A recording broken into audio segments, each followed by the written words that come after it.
Enfrentando a cultura, temos pensado e continuaremos pensando nesse desafio que está diante de todo discípulo de Cristo nos nossos dias. Hoje vamos ler o texto em Atos, livro de Atos, capítulo 20. O livro de Atos está ali logo depois dos 4 evangelhos, Mateus, Marcos, Lucas, João, Atos. Vamos ler no capítulo 20. Antes quero recordar o verso que temos já visto nos outros domingos, que é o chamado de Deus na palavra para nós, em termos de termos uma postura nos nossos dias diante do que está acontecendo à nossa volta. Romanos 12, versos 1 e 2 dizem: Portanto, irmãos, rogo-lhes pelas misericórdias de Deus que se ofereçam em sacrifício vivo, santo e agradável a Deus. Este é o culto racional de vocês. Não se amoldem ao padrão deste mundo, mas transformem-se pela renovação da sua mente, para que sejam capazes de experimentar e comprovar a boa, perfeita e agradável vontade de Deus. Aí está o chamado, o toque da corneta convocando-nos à luta. Ofereçam-se em sacrifício vivo, santo e agradável a Deus. O culto racional. Como? Não se amoldem ao padrão do mundo, mas transformem-se pela renovação da sua mente. Então, a palavra de Deus renovando o nosso pensar, a fim de que não sejamos moldados pelas pressuposições e ideias do mundo. Agora, a palavra de Deus em Atos 20, um texto chama atenção pelo momento em que isto aqui acontece. O apóstolo Paulo está terminando o que é conhecido como a sua terceira viagem missionária, terceira viagem apostólica. O livro de Atos nos narra três, e aqui é a última, a terceira. E ele está retornando para Jerusalém.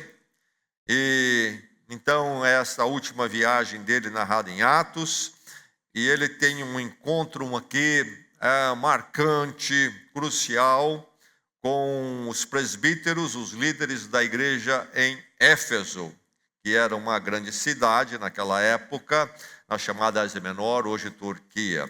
Vamos ler do verso 16 ao verso 38, quando o apóstolo Paulo tem esta reunião com a liderança, com os presbíteros, conselho da igreja em Éfeso. Nós vamos ler a palavra de Deus que vem nesta manhã para edificar a sua vida, que cada um de nós possa recebê-la com alegria e atenção nesta manhã. Ouça a palavra. Paulo tinha decidido não aportar em Éfeso para não se demorar na província da Ásia, pois estava com pressa de chegar a Jerusalém, se possível antes do dia de Pentecoste. De Mileto, Paulo mandou chamar os presbíteros da igreja de Éfeso. Quando chegaram, ele lhes disse: Vocês sabem como vivi todo o tempo em que estive com vocês, desde o primeiro dia em que cheguei à província da Ásia. Servi ao Senhor com toda humildade e com lágrimas, sendo severamente provado pelas conspirações dos judeus. Vocês sabem que não deixei de pregar-lhes nada que fosse proveitoso, mas ensinei-lhes tudo publicamente e de casa em casa.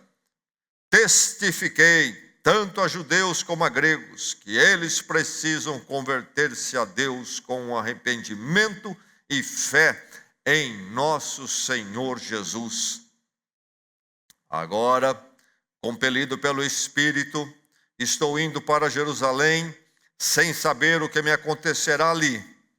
Só sei que em todas as cidades o Espírito Santo me avisa que prisões e sofrimentos me esperam. Todavia, não me importo, nem considero a minha vida de valor algum para mim mesmo, se tão somente puder terminar a corrida e completar o ministério que o Senhor Jesus me confiou de testemunhar do Evangelho da graça de Deus. Agora sei que nenhum de vocês, entre os quais passei pregando o reino, verá novamente a minha face.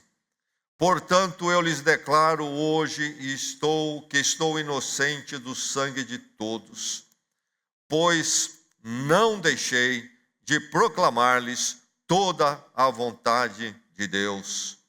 Cuidem de vocês mesmos e de todo o rebanho sobre o qual o Espírito Santo os colocou como bispos, para pastorearem a igreja de Deus, que ele comprou com seu próprio sangue.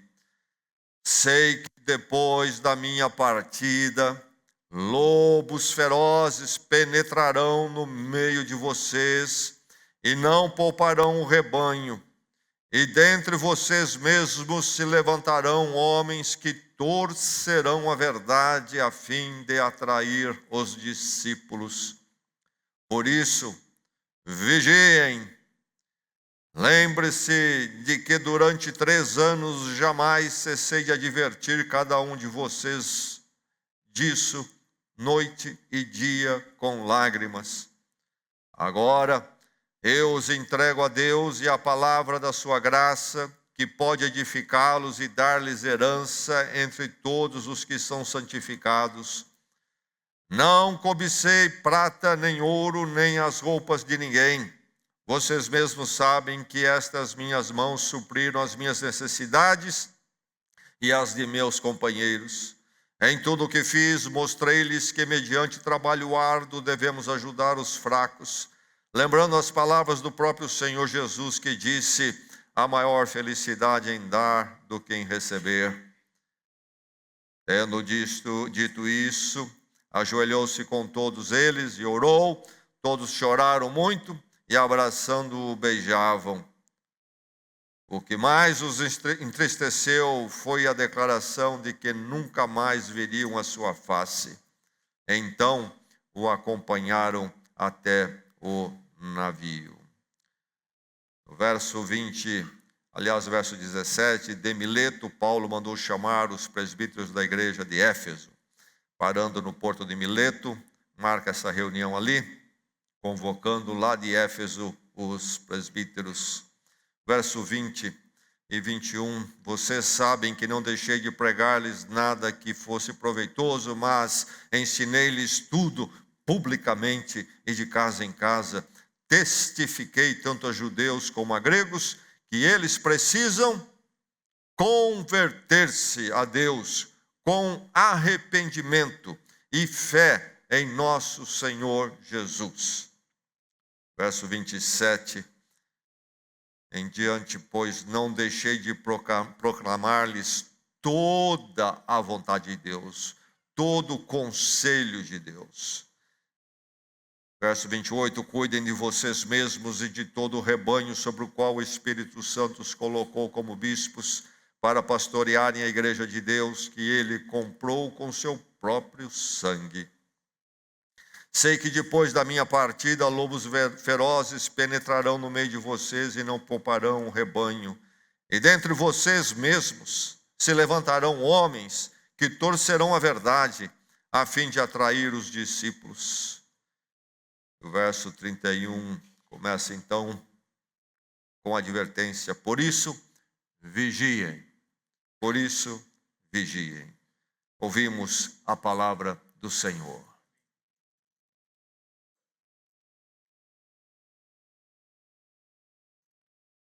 Anos atrás, um homem que estava casado por volta de 15 anos veio falar comigo sobre os problemas que estava enfrentando, problemas sérios na sua casa, com os filhos e no casamento. Ele até em lágrimas disse: a minha família não se tornou aquilo que eu queria e planejava para ela. Ele tinha um sonho quando formou a família. Mas passados anos, ele faz uma análise: tudo aquilo que eu sonhei não aconteceu, o que tem lá em casa hoje não é nada do que eu desejei e desejo. E conversando com ele, ele reconheceu que quando ele se desperta para essa realidade, onde as coisas foram dar, que nesses anos todos, apesar de ele ter sonhado com uma certa família, um certo matrimônio, ele se envolveu tanto com outras coisas, especialmente o trabalho, que ele descuidou da casa. Quando ele se deu conta, a sua casa não era o que foi no começo e o que ele sonhava em termos de projeto para ela. Que experiência terrível. Descuidar e de repente se ver numa situação desagradável. Porque descuidou. Porque descuidou. O que o apóstolo Paulo está falando aqui à igreja de Éfeso, e a palavra de Deus fala a nós como igreja aqui, é que nós temos que verificar, vigiar, diz ele, para que a igreja de Jesus Cristo, nós aqui, naquilo que cabe a este ministério, não experimente algo parecido com aquilo que aquele homem me contou e experimentou, que pode acontecer com a igreja. Não vigiar e não trabalhar para ela ser o que ela deve ser, e aos poucos, então, as coisas mudarem, e um belo dia se acorda e a igreja não é mais a igreja. É interessante que o apóstolo Paulo não diz que a igreja em Éfeso vai terminar. O que ele diz é que ele ministrou entre eles por 3 anos, fundou a igreja, ele os discipulou, os firmou na verdade do evangelho, e na verdade do evangelho os firmou. Ele fala sobre a centralidade da graça, do sacrifício de Jesus Cristo. Este foi o assunto e a preocupação dele, falando a gregos e judeus, sobre Jesus Cristo, que morreu por causa do pecado humano e que a necessidade era de arrependimento. A mensagem dele era firme, clara, forte, contundente. Nada agradável ao ego humano, mas necessário para o ser humano. Eu trabalhei entre vocês desta forma, a igreja foi estabelecida. Mas lobos ferozes vão chegar. De onde? Lá do mundo, das imoralidades do mundo, das lideranças mundanas. Não, dentro de vocês mesmos, diz ele. É no âmbito da igreja que haverá de surgir lideranças que vão procurar lutar para desfigurar a igreja, transtornar o que a igreja é. Paulo não diz, eles vão fechar a igreja, não. Eles vão desfigurar, mudar a verdade da mensagem da igreja, a forma da igreja ser. Vocês precisam vigiar. E a palavra é para mim e para você nesta manhã. Nós vivemos dias quando a igreja precisa vigiar sobre ela mesma, porque são dias desafiadores, perigosos para a igreja. Recordo mais uma vez que minha mãe, na minha infância, muitas vezes, para me ocupar, pedia para eu escolher feijão. Hoje em dia não se escolhe mais, o feijão vem limpinho. Naqueles dias, não. Era preciso escolher o feijão. E eu escolhia o feijão. Ela me ensinou a escolher o feijão. Mas era simples. Você sabia o que era feijão e o que era pedrinha, o que era galinho, etc. Mas a questão da igreja hoje em dia não está tão simples de escolher. A coisa vai sendo desfigurada aos poucos. Modas e tendências têm chegado de forma muito forte. E aquilo que o apóstolo Paulo dizia para a igreja em Éfeso, e o cuidado necessário, foi uma palavra ali relevante para aqueles dias, para aquela liderança, como foi para a igreja em todos os tempos, e nos nossos dias de forma particular, e nas suas próprias características de desafio, é relevante e é essencial para nós. Temos que verificar que a igreja seja preservada.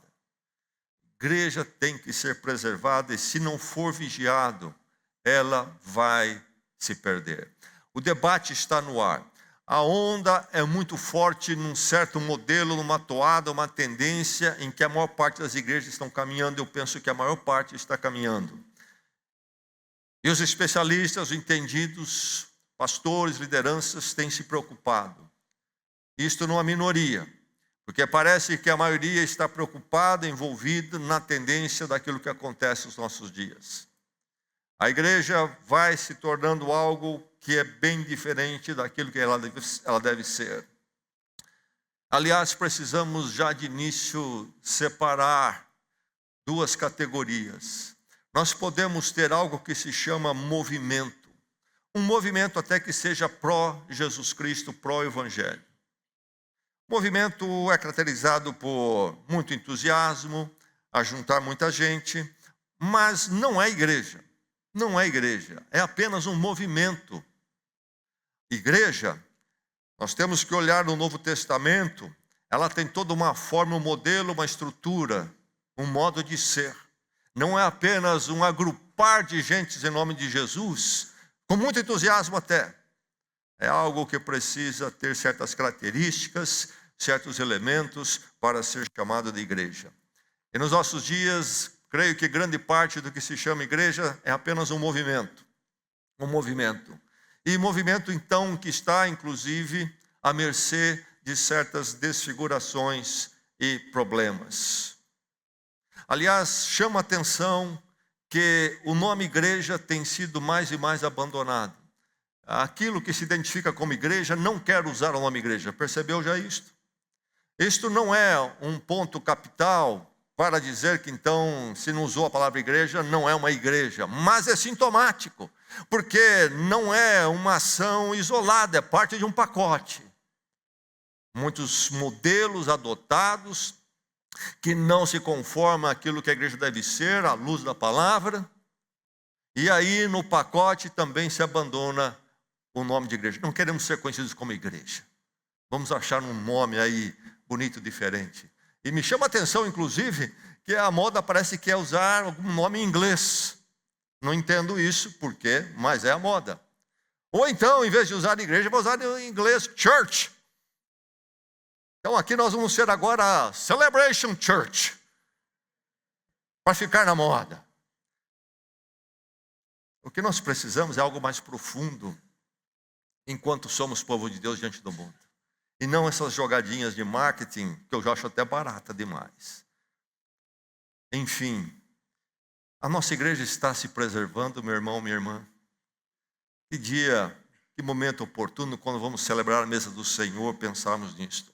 Temos pensado no enfrentamento da cultura, em termos da luta muito que vem de fora, mas agora podemos dizer, hoje precisamos pensar nesses dias culturais de ataque à igreja dentro da própria igreja. Porque a desfiguração da igreja está acontecendo no sentido e movido pela força de a igreja querer ser como a cultura, agradar a cultura, agradar a cultura. Surgiu nos Estados Unidos um movimento que agora já impactou o Brasil todo, que era um evento da chamada mega igreja. Mega igreja é a igreja que geralmente passa de 2.000 membros, ou 2.000 frequentadores. Mas a questão não é o tamanho, é que a maior parte, não todas, mas a maior parte que atingiu esses grandes números de seguidores, atingiram esse número de seguidores adotando certas práticas e abordagens. E um moto central que começou lá e chegou a nós aqui é algo movido do marketing. Como fazer a igreja algo que agrada aquele possível interessado. Diz em inglês, quis traduzir como está no inglês, seeker sensitive. Então aquele que está buscando, quem está procurando, talvez vai querer aparecer na igreja. Como fazer a igreja, o culto, agradar o perdido. E dessa forma você ajunta muita gente. Veja como é movido pelo marketing, pesquisa de mercado. O que é que agrada o povo aí? Então vamos fazer. Hoje nós temos eleição. Um evento político é movido pelo marketing. Pesquisa. O que é que o povo quer? O que é que agrada para conseguir-se votos? Produtos são vendidos como? Há uma pesquisa de mercado. O que agrada os consumidores para que eles comprem nosso produto. E a igreja adotando a lei de mercado. E com isso, ela foi se desfigurando. Certamente temos ainda igrejas sérias, igrejas que são igrejas, mas é grande e forte o movimento que altera a igreja, sua liturgia, a constituição dela e tudo mais, fugindo da palavra de Deus. É preciso preservar a igreja. Preserve a igreja, meu irmão, preserve a igreja, minha irmã. O apóstolo Paulo diz: eu não vou vê-los mais, mas eu temo pelo futuro de vocês. E eu e você, naquilo que cabe a nós nesta geração, possamos manter a igreja, enquanto isto couber a nós. Que Deus nos mantenha fiéis. Como preservar a igreja? Certamente há muito que a palavra de Deus diz. Nós podemos olhar algumas coisas que são essenciais. Preservar a igreja exige manter a palavra como basilar. A palavra de Deus tem que ser basilar para a igreja. Atos 2:42 diz assim sobre a igreja: no princípio eles se dedicavam ao ensino dos apóstolos e à comunhão, ao partir do pão e às orações.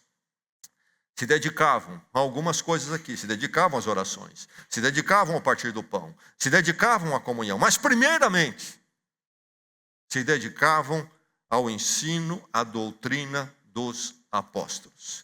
E em cima da doutrina, moldados pela doutrina, pelo ensino dos apóstolos, é que eles partiam para a comunhão, moldar a sua comunhão.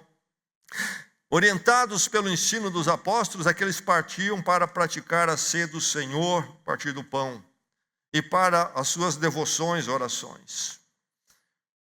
Em João 17:17, João 17, vamos recordar, é a oração de Jesus, o capítulo todo, a maior oração de Jesus, ali antes da sua prisão, naquela noite da sua prisão. Ele ora pela igreja, ora por nós, e no verso 17 da sua oração, ele diz o quê? Santifica-os na verdade, pedindo a Deus por nós. Santifica-os na verdade. Na verdade, santificar como, onde, no quê? A tua palavra é a verdade. A tua palavra é a verdade. O apóstolo Paulo enviou o Timóteo, o seu discípulo, aquele que ele treinou já na juventude dele para ser um pastor, enviou Timóteo para cuidar da igreja de Éfeso, pastorear aquela igreja. E a primeira carta a Timóteo na palavra de Deus é uma carta que o apóstolo Paulo escreve orientando Timóteo como proceder ali enquanto pastor da igreja de Éfeso. E ele diz: até a minha chegada, dedique-se à leitura pública da Escritura, à exortação e ao ensino. A leitura pública que envolvia a pregação, mas também verificar que na igreja acontecesse exortação na Escritura e o ensino da Escritura. Palavra de Deus, preocupada com a palavra de Deus na igreja. É preciso que a palavra seja basilar na igreja. A palavra tem que ser a nossa referência.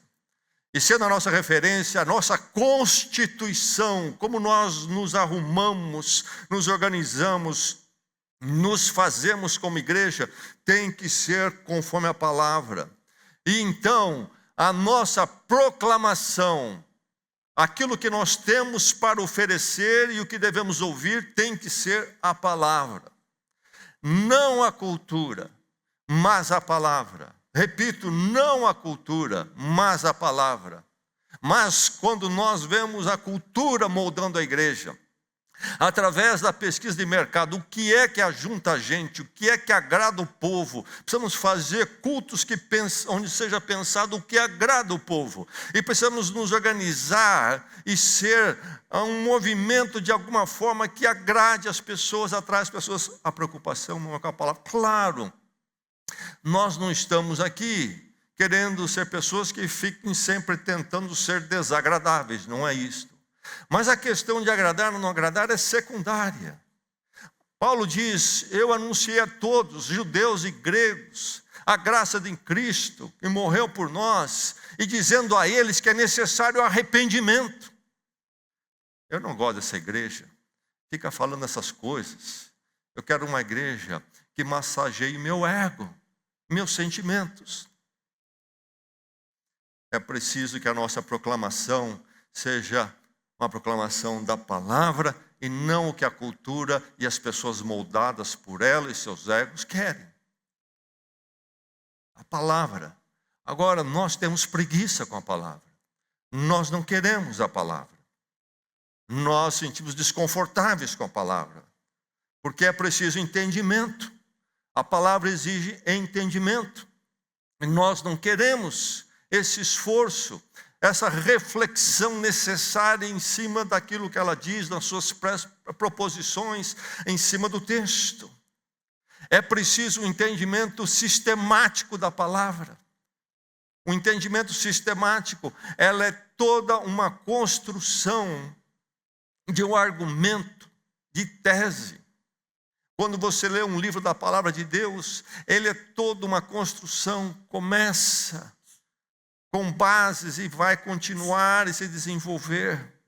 Há um entendimento sistemático e então a interpretação correta e não equivocada, não a interpretação movida pela cultura, mas a interpretação que olhe o próprio texto e deixe ele ser interpretado. E uma das regras básicas é que a própria Bíblia deve interpretar a Bíblia, ou a própria palavra interpreta a palavra. Se há um texto que toca em algum assunto e algo não fica muito claro ali, nós vamos a um outro texto que trata do mesmo assunto na própria Bíblia, onde seja mais claro para lançar luz sobre o outro texto. Enfim, a interpretação correta. E a chamada hermenêutica, isto é, como nós vamos ver todas as Escrituras e interpretá-las, tem que ser cristocêntrica. Jesus Cristo é o centro de tudo isto. O apóstolo Paulo diz: eu preguei Cristo e a sua graça. O apóstolo Paulo reconhece o Velho Testamento. Ele é um dos autores do Novo, mas tudo em volta de Jesus Cristo. Quanta pregação hoje, nesse movimento de agradar público, onde isto não acontece, porque pregar Cristo vai ter que pregar a cruz, Cristo crucificado. E pregar Cristo crucificado, então vai falar do pecado, vai falar do ser humano derrotado, um ser humano falido. Isto não vai surgir na pesquisa de mercado. As pessoas não vão responder: eu quero uma igreja que fale que eu sou pecador, falido espiritualmente, condenado diante de Deus. Essa mensagem não vai agradar. Não é bom marketing. Pregar a Cristo em todas as Escrituras. Jesus Cristo é a razão de toda a palavra. Ele é a promessa do Velho Testamento, promessa que se cumpre no Novo Testamento com a vinda dele. Ele é a nossa chave para ler toda a Bíblia. A pregação que consegue se sustentar sem mencionar o Evangelho, isto é, Cristo morreu por nós, pecadores, não é uma pregação cristã, não é uma pregação bíblica, não é uma pregação da palavra. É uma pregação que você pode pregar numa sinagoga e os judeus vão bater palma. Judeus não convertidos. É uma pregação que talvez você pode até pregar no centro espírita, eles vão gostar. Porque não se falou de Cristo, Cristo crucificado, porque nós somos pecadores falidos, carentes diante de Deus. Carentes de arrependimento e mudança de vida. Pregações que vão propor certas ideias bíblicas em si verdadeiras, mas que na Bíblia elas se sustentam em cima da conversão, e a conversão não é citada, é tirada da mensagem e apenas se aplica, por exemplo, o triunfalismo. Você é vencedor. É preciso que ela seja essa referência com entendimento. Pregar Cristo crucificado como centro da Bíblia, a grande resposta de Deus para tudo aquilo que nós precisamos. Cristo morreu por nós, porque somos pecadores, e o Cristo que transforma. Igreja constituída daqueles que entenderam porque Cristo morreu, entenderam sua necessidade, clamaram pelo perdão e foram transformados, não acomodados a um movimento que lhes pareceu simpático. É diferente, muito diferente. A diferença muitas vezes é sutil. mas é fundamental.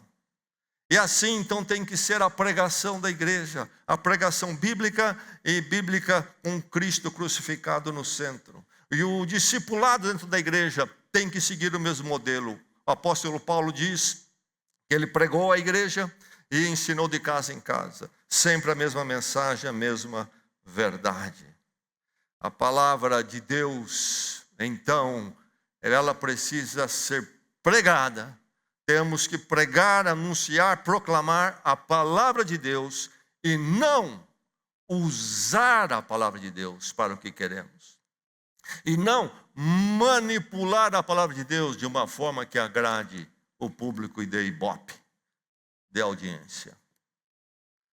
Por isso, tome muito cuidado, inclusive, com toda ação de falar, pregar, anunciar a palavra fora do âmbito eclesiástico, o âmbito da igreja. Cuidado. É muito fácil, fora do âmbito da igreja verdadeira, uma igreja bíblica, tudo isso acontecer de forma desfigurada.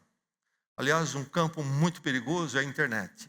Não só a internet, a mídia toda eletrônica. Há um livro em inglês que marcou época, escrito por um homem chamado Neil Postman, e traduzindo o título do livro em inglês para o português é este: Nos divertindo ou nos entretendo até a morte. E ele então vai abordar no livro no que se tornou a cultura dos nossos dias. E o livro marcou época porque ele detectou muito bem uma mudança tremenda que chegou à cultura e à sociedade através dos meios de comunicação. Até o fim do século XIX era escrita. A grande comunicação era escrita. Isso, fins do século XIX, mas desde a antiguidade, e Deus vai nos dar uma palavra. Não um vídeo, mas uma palavra. Não um tweet, um X de 3 linhas, nem uma dancinha de TikTok de 15 segundos, mas uma palavra, completa em seu pensamento, extensa. Até o fim do século XIX, então, era a palavra. E ele vai registrar como, inclusive, os debates, até políticos, tinham uma profundidade e levavam tempo. Eram delongados com exposição de grandes teses. Mas surge o fenômeno eletrônico.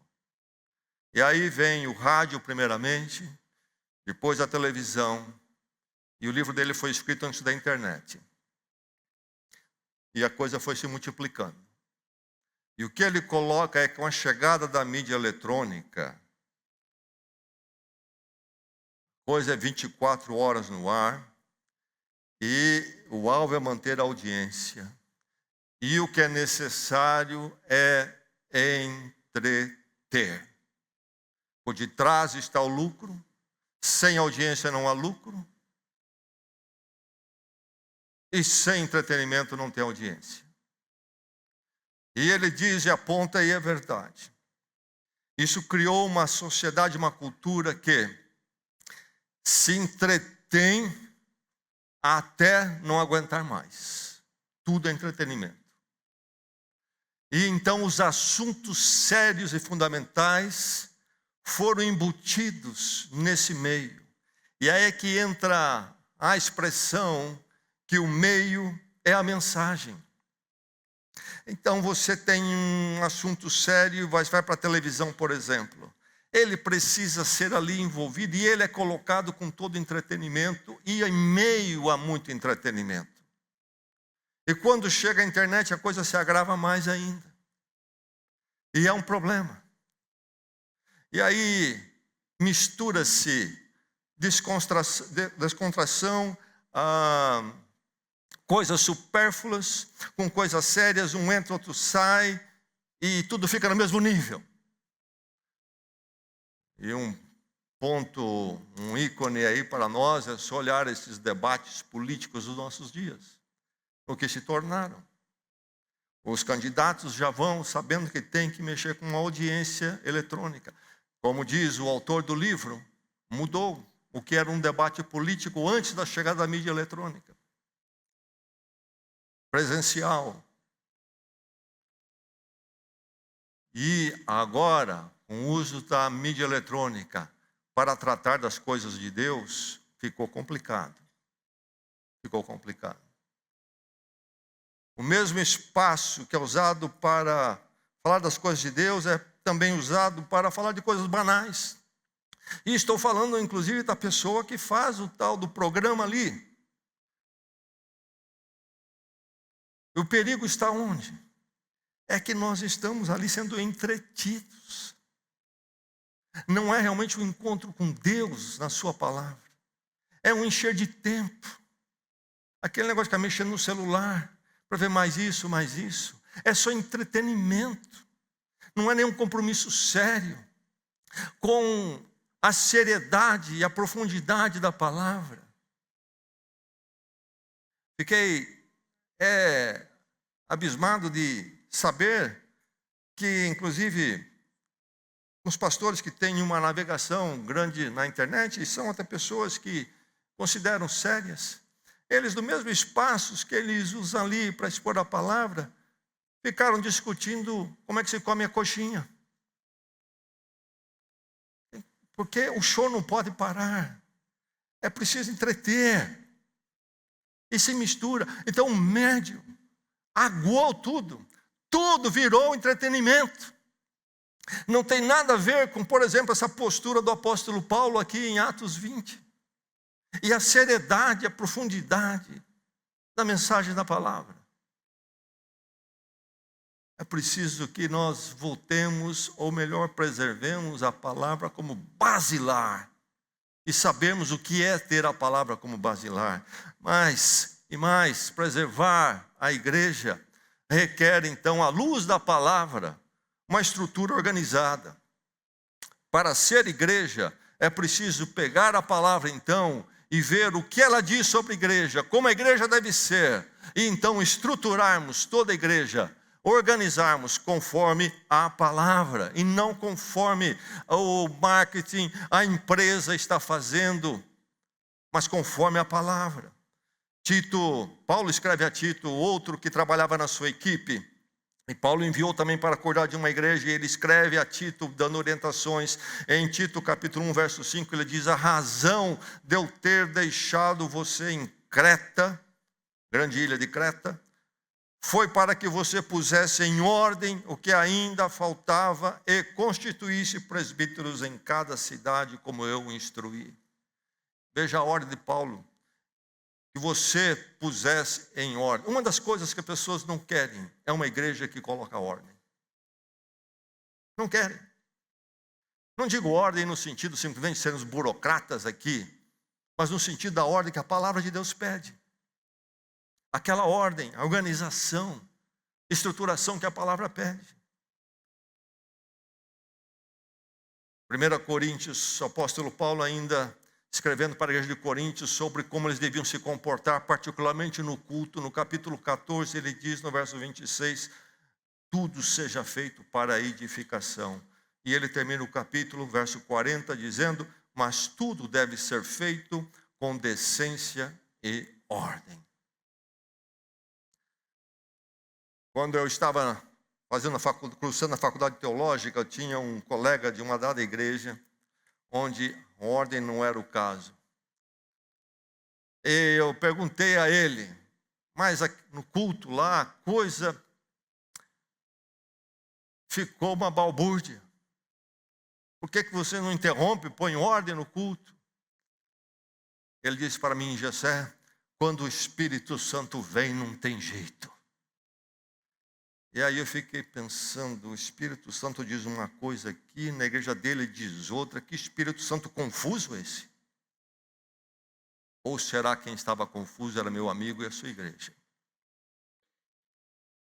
Confundimos o Espírito Santo com certas moções, ao invés de conhecermos o Espírito Santo na palavra. Enfim, Igreja de Corinto, tudo precisa ser para edificação, e para ser para edificação exige decência e ordem. E ainda em 1 Coríntios, o apóstolo Paulo diz: então, quando eu chegar, entregarei cartas de recomendação. Desculpe-me, estamos em Atos. Então, quando eu... Está Coríntios ali, mas Atos. Então, quando eu chegar, entregarei cartas de recomendação aos homens que vocês aprovarem e os mandarei para Jerusalém para a oferta de vocês. Desculpe, 2 Coríntios. Enfim, o que o apóstolo Paulo está colocando aqui é uma organização de prestação de contas. Vocês vão apresentar homens que são da confiança de vocês para que, então, eles e vocês, então, no conhecimento público aqui da oferta e das finanças, enviem para Jerusalém esta oferta. Ordem, organização, transparência. A igreja não pode ser movida, então, por obscuridade na sua estrutura, organização e liderança. Perguntei para uma pessoa que estava participando de um grupo que se diz igreja, mas me parece mais um movimentão. E perguntei a ele certas coisas, ele não sabia nada. Quem administra? Como é que se decide quem administra?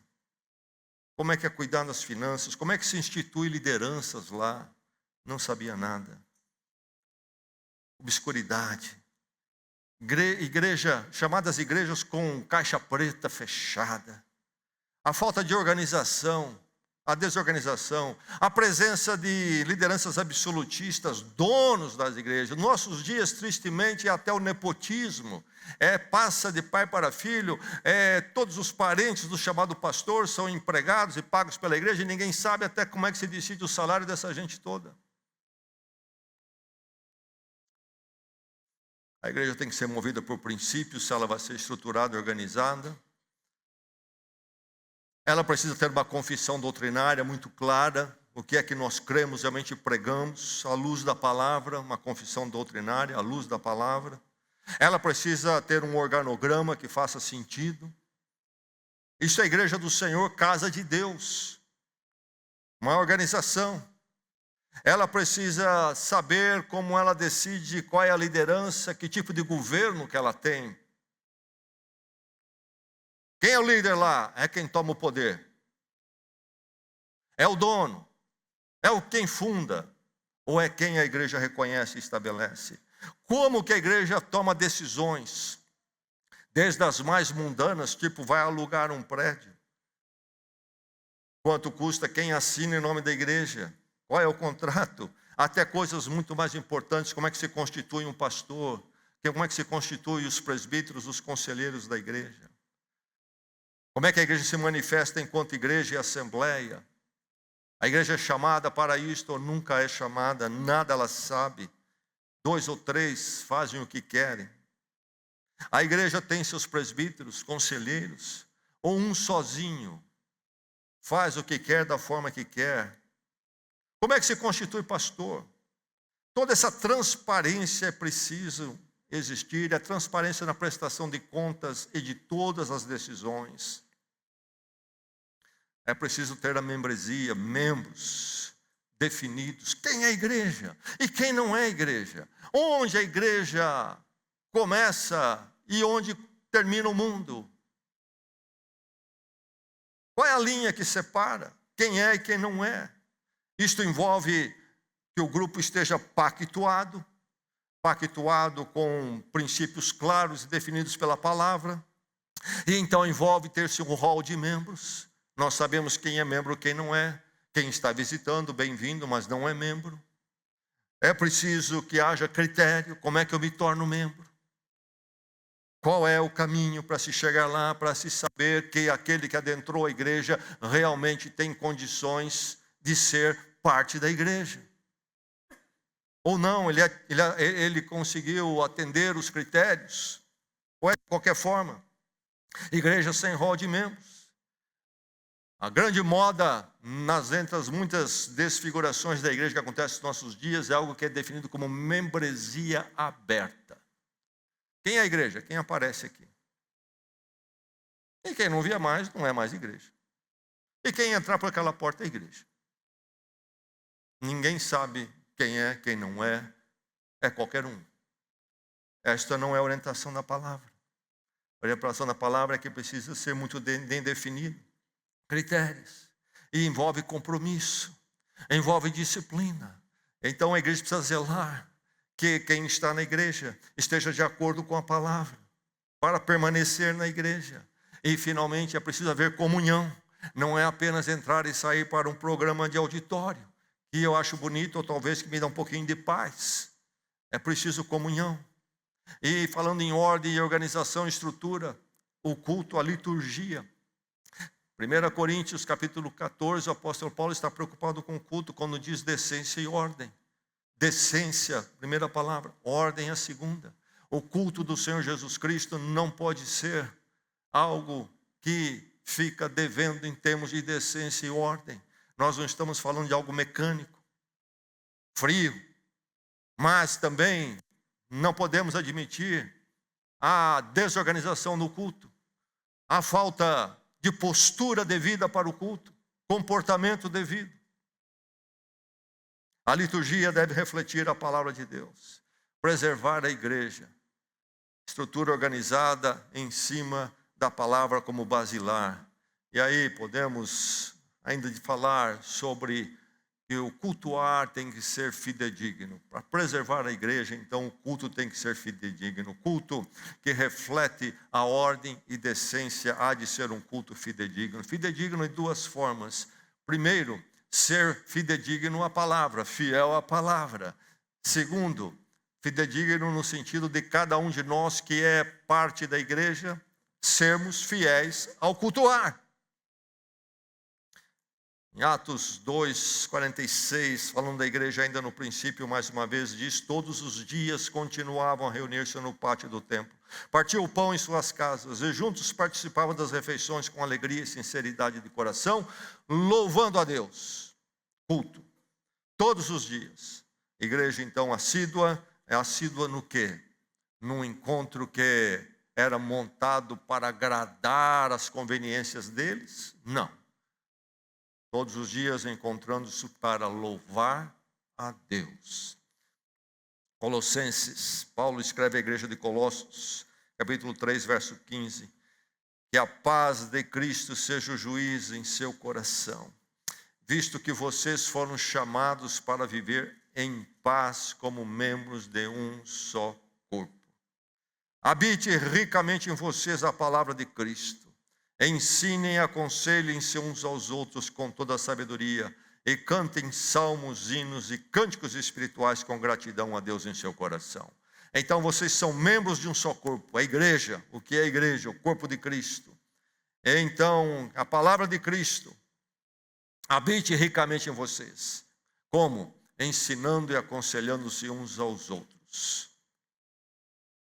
A dinâmica da igreja, a volta da palavra, enquanto ela se ajunta para a devoção comum, para o relacionamento comum, porque a igreja é um só corpo em Cristo. Isto quer dizer que então o culto não pode ser um show. Um show. Nós vivemos em dias que, para agradar o público, o que está moldando a cultura da igreja é o que? O culto ser transformado em show, para agradar o quê?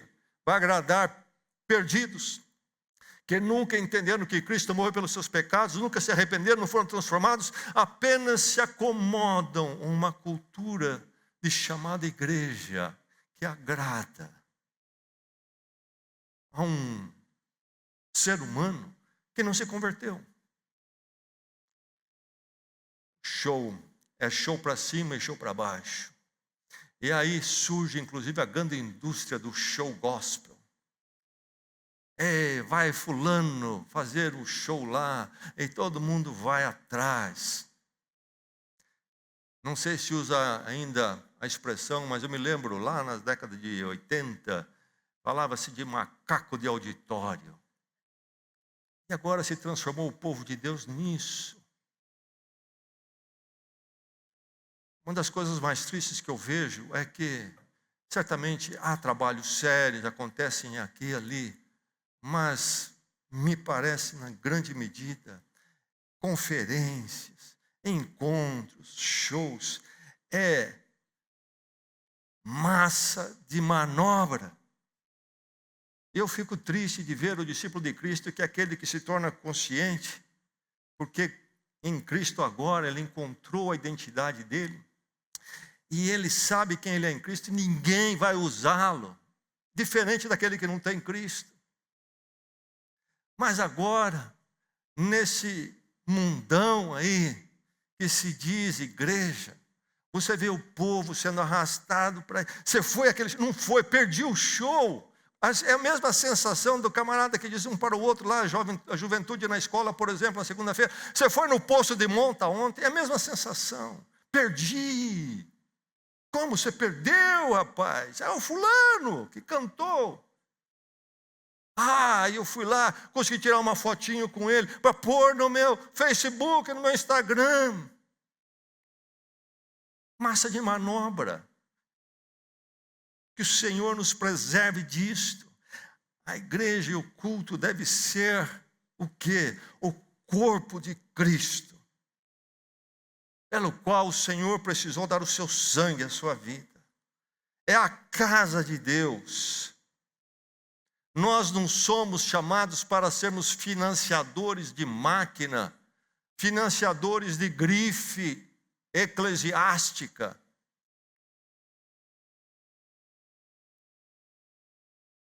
Nós somos chamados para ser casa de Deus e corpo de Cristo. Nós não somos chamados para sermos plateia e audiência de estrelas e famosos.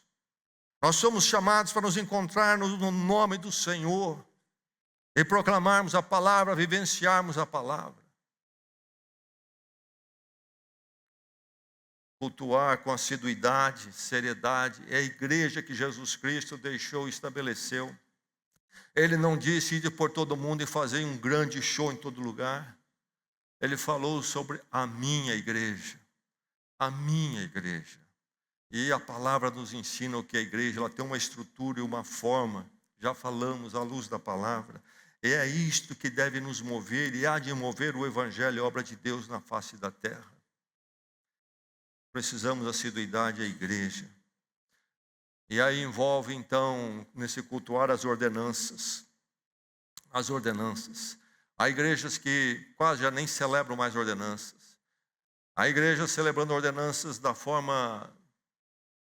mesma forma como você toma uma xícara de café. Forma banal. Forma irresponsável até. A ceia do Senhor, uma ordenança que o Senhor deixou. O batismo.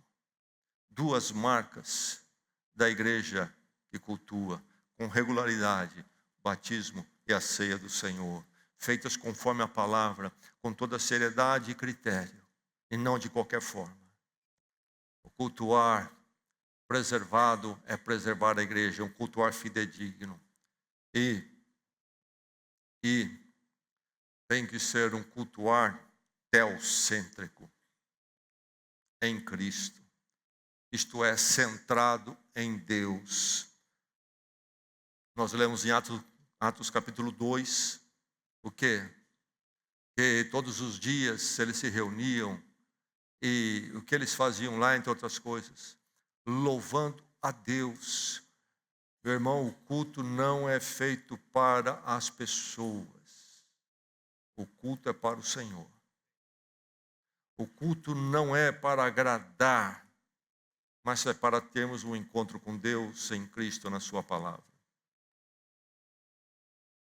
Nós não precisamos de mais cócegas, meus irmãos. Isso o mundo já está fazendo à vontade. Cócegas não resolve o drama, o problema humano. É preciso um transplante de coração que só Deus em Cristo, na mediação do Espírito Santo, pode fazer. Usando a palavra. O culto tem que ser um culto onde nós saímos dele não cheios de cócegas, mas onde nós possamos sair dizendo: nós como povo de Deus estivemos na presença do Senhor. Esse é o culto.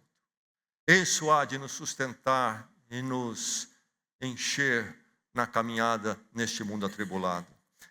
Lembro da história do garotinho que foi à igreja à noite, chegou em casa, na cama, então a mãe foi orar com ele antes dele dormir, e como eles faziam sempre, ele fez a oraçãozinha dele também, e ele orou: ó Deus, lá na igreja hoje estava tão gostoso, pena que o senhor não estava lá.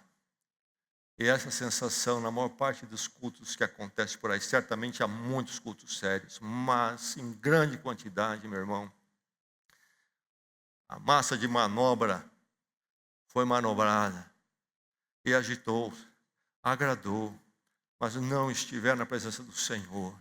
Não entenderam mais sobre a sua culpa e o seu pecado, não entenderam mais a sua necessidade de transformação, da ação de Deus nas suas vidas, não entenderam mais sobre a graça de Deus, quão grande e profunda ela é, porque realmente somos miseráveis diante de Deus. Não entenderam mais sobre o Cristo crucificado, a esperança para nós, e sobre a grande obra de Deus, hoje eternamente em Cristo.